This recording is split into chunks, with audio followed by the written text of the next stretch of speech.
Gentil home, militar, místic, pensador, sant, Ignasi de Loyola va esdevenir una figura universal que va influir en el món del pensament, l'espiritualitat i en la història de la humanitat. L'inici del mite comença fent camí, un camí que va dur a Íñigo de Loyola per terres catalanes. Aquí va viure un procés de transformació que el va convertir en el que coneixem avui en dia. Ens acompanyes en aquest viatge?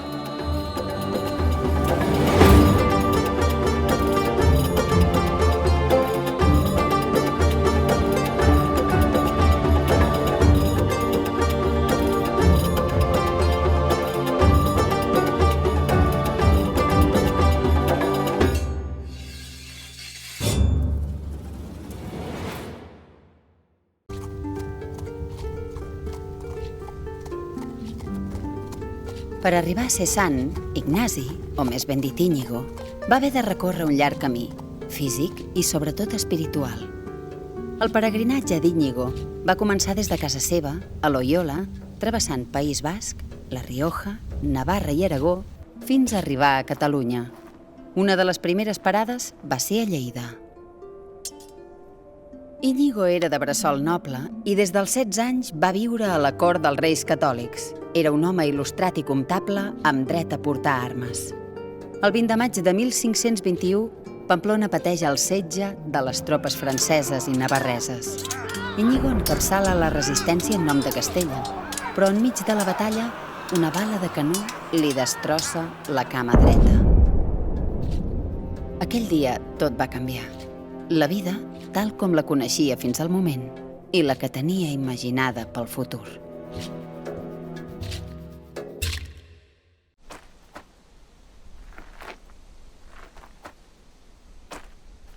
A simple vista, Íñigo López de Loyola no era un pelegrí normal.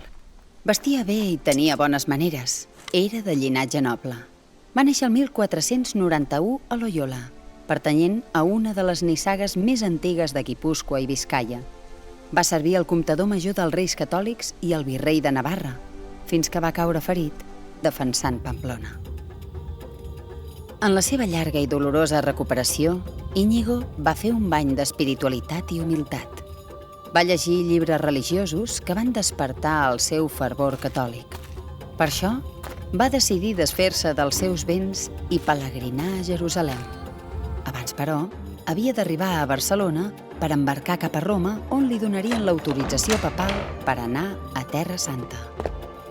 Durant el trajecte, era habitual que Íñigo s'aturés a pregar a capelles i esglésies que trobava pel camí, com la de Santa Maria, a Verdú.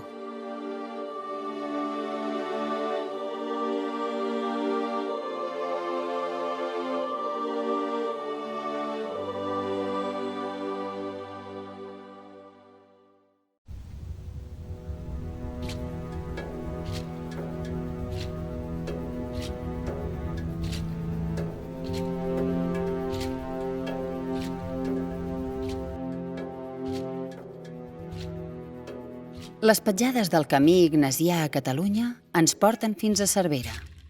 En arribar a aquesta ciutat, Íñigo ja portava recorreguts quasi 100 quilòmetres dins de Catalunya. El seu objectiu era pujar a Montserrat, on tenia previst viure un punt d'inflexió que canviaria la seva existència. A Cervera, com en la resta d'itinerari, Íñigo es va anar trobant amb altres pelegrins amb qui compartia pensaments, reflexions i les nits al ras.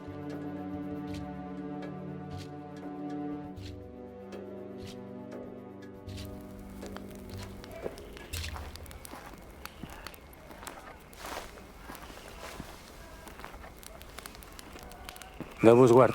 Déu vos guard. Així, tu no vas cap a Sant Jaume de Galícia? No, vaig cap a Barcelona. Vull embarcar cap a Roma. Però abans aniré a visitar Montserrat. Jo em vinc de Montserrat. Si vols anar més recte, hauràs d'anar cap a Igualada.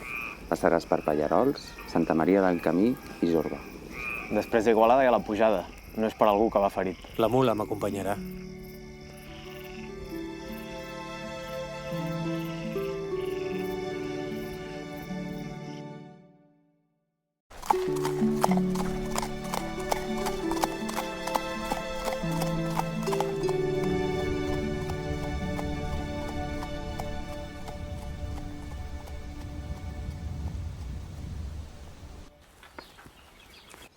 Voldria un bordó i una carbassa per portar-hi aigua. Va de pelegrí a Montserrat.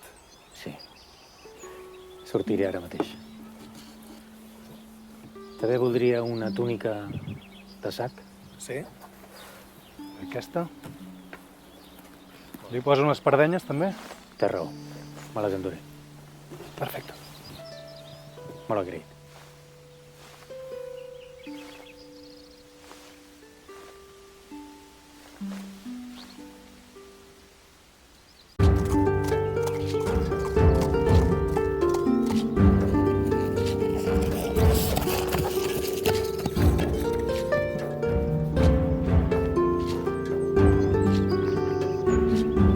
Després d'un periple per terres basques, riojanes, navarreses, aragoneses i catalanes, Íñigo va arribar a Montserrat el 21 de març de 1522.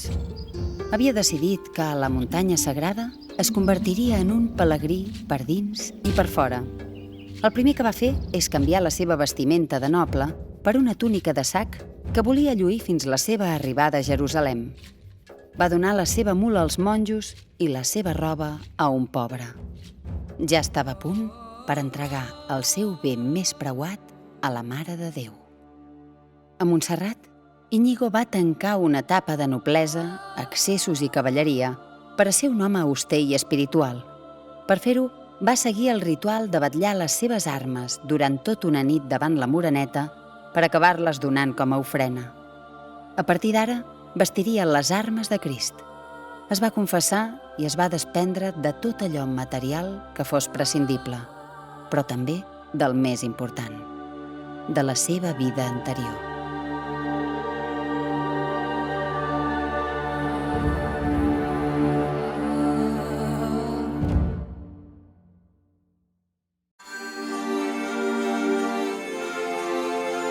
En sortir de Montserrat, Íñigo va deixar de ser un home al servei del rei per ser un home de pau.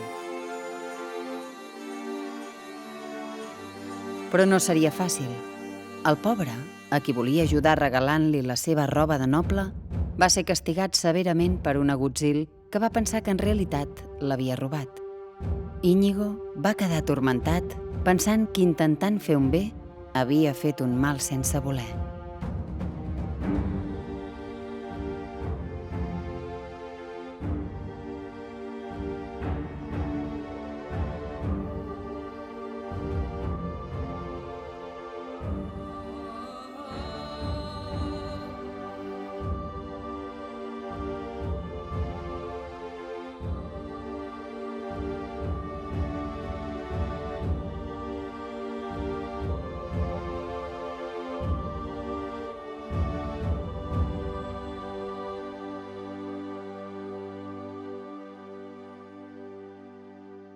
Íñigo va decidir continuar el seu camí. De seguida va trobar-se amb Agnès Pasqual, una dona que esdevindria la seva mentora i protectora. El va convèncer d'anar amb ella i les altres dones que l'acompanyaven, a Manresa, una parada que no tenia prevista i que canviaria la seva vida.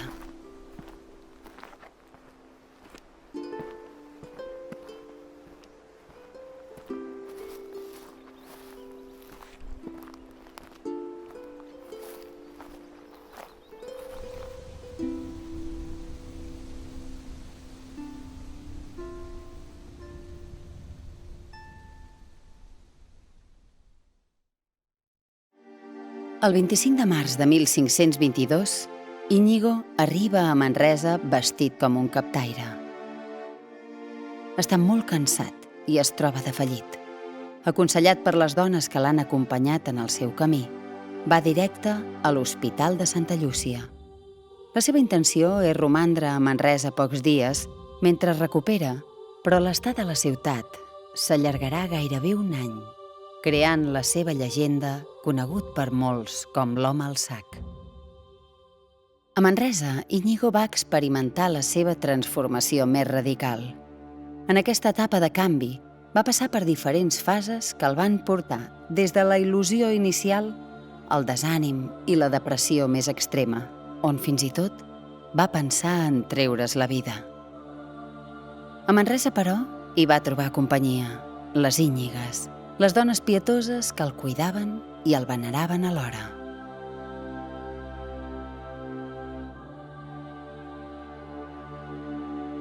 Però no és fins que arribes al fons del pou que només tens una opció: tornar a pujar.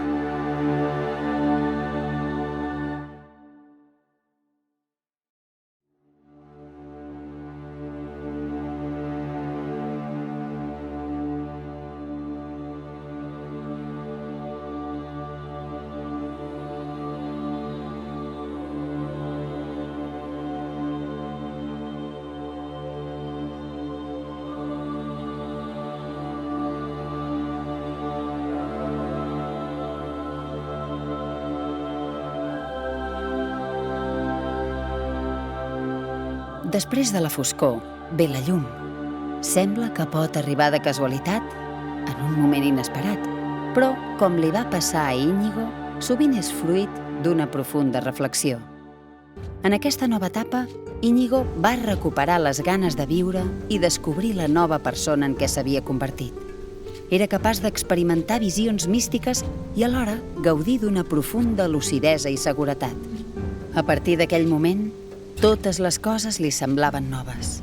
Íñigo adquireix una nova mirada sobre ell mateix, sobre els altres i el món.